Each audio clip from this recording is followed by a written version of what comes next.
Going to work, starting my day. Do do do do do do.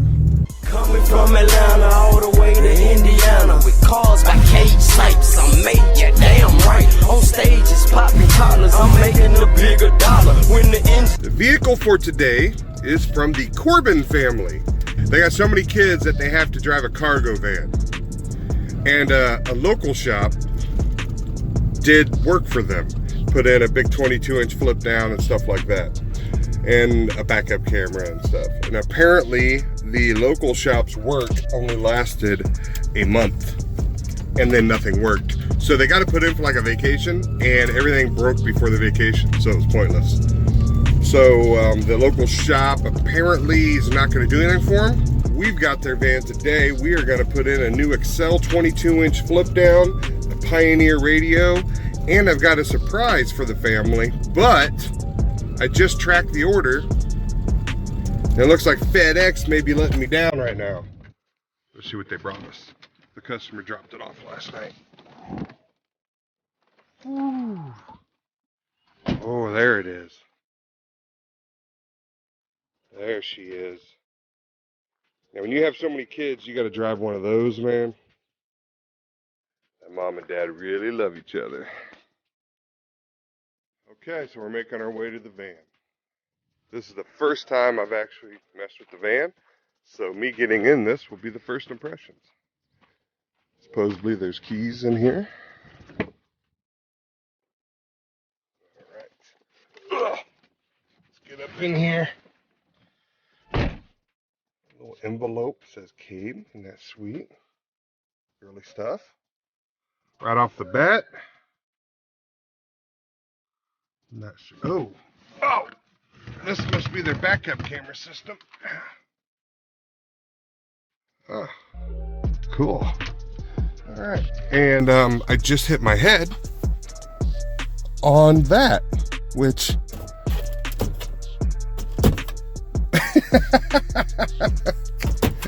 Come on, man. So I'm in the truck with my scary lights because the lights are shining up. This is a T-View 22-inch flip down with built-in DVD player over here. Apparently it worked for 1 month. Hasn't worked since. Does not close. The install's questionable, but we're gonna pull it down because it's just a turd. And we need to get it out of here.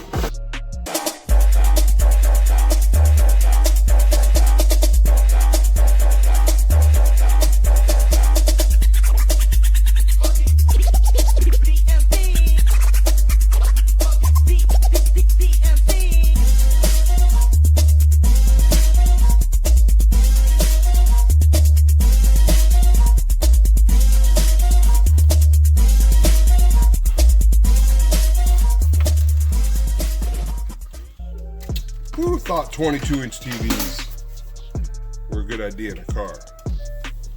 This is too big, bro. It's like mounting a laptop to your ceiling. So I discovered why the TV was flopping in the back. In that video where I showed you, it looked like I was questioning the mount. I've got this pulled down. It's really weird Ford didn't do a disconnect right here. It's all the way down in the bottom there. So you can't take this out unless you unplug it. It's kind of weird, but okay. So here's how the other shop had it mounted. You notice they screwed to the metal beam across there, but right here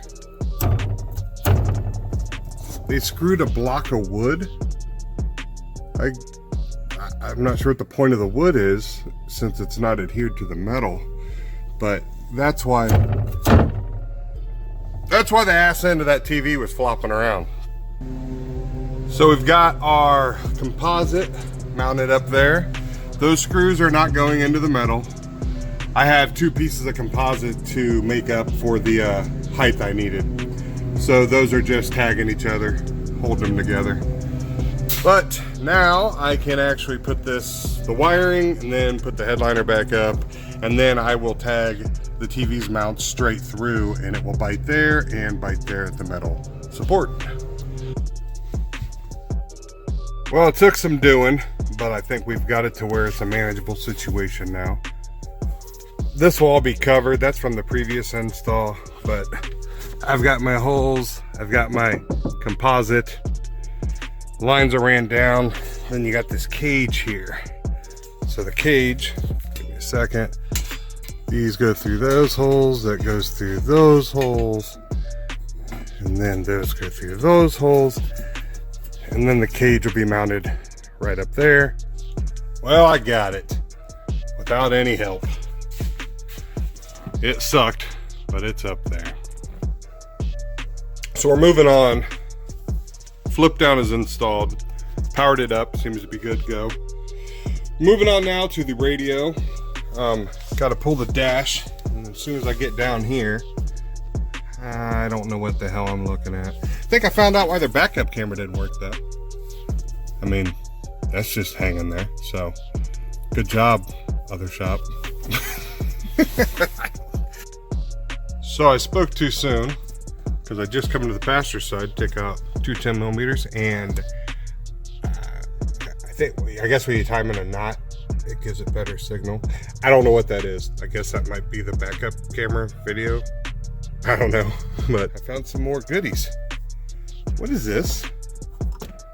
Where's that going? I had a surprise that I had ordered for this family.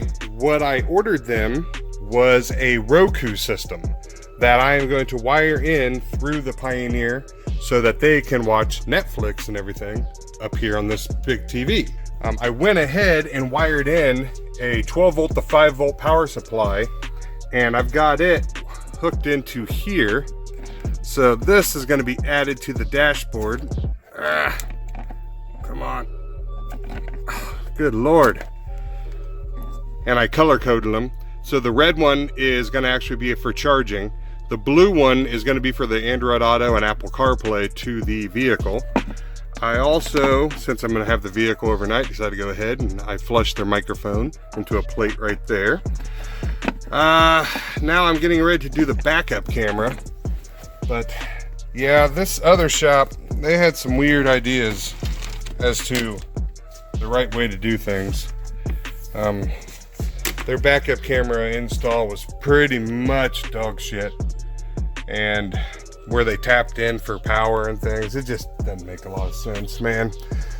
I have never in my life had to get so many wireless headphones because I've never had customers that have 1,000 kids. I'm gonna put a condom dispenser in here also. Well, just turned it on for the first time, and so far so good.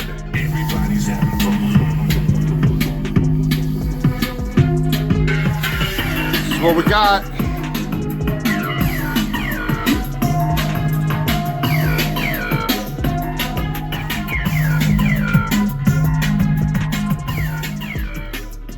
While I was thinking about it, I forgot to video this, but this is just to installers, or if you own a car and you see this done. The shop that did the original flip down in here, they ran their lines from here, and then they just kind of jumped right over and went over to the monitor. This giant hump here is a curtain airbag.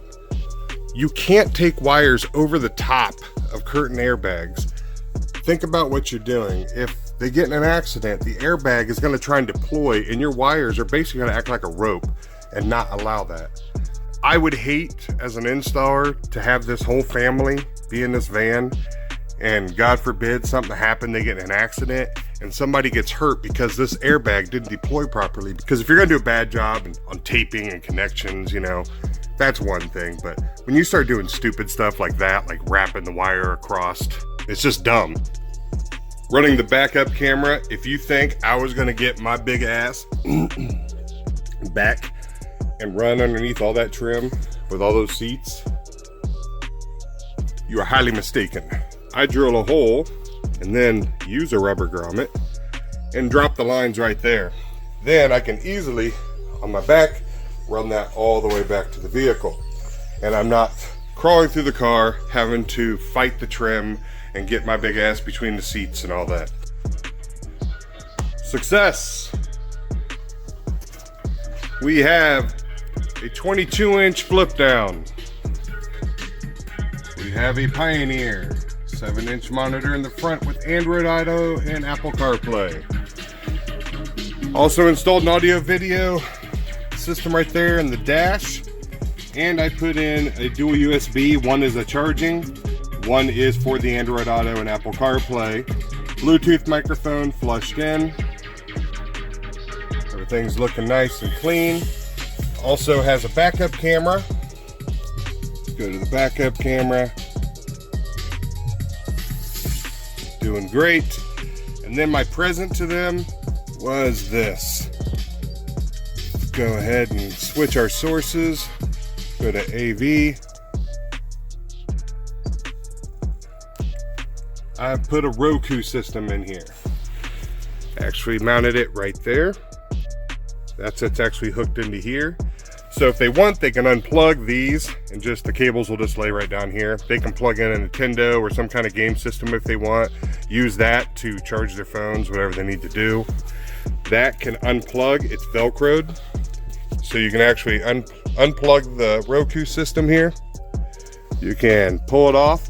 Then they can take it into a hotel room and use it in the hotel room if they want. Then bring it back out here, snap it right in there. You can watch Roku, so now they can have Netflix, Hulu, whatever they want on their long trips. They can use their phone's hotspot, or if they want in the future, I can put an in-car Wi-Fi system for them. But now they have everything they need. Android Auto, Apple CarPlay, Roku, CD, DVD, USB, 22-inch TV.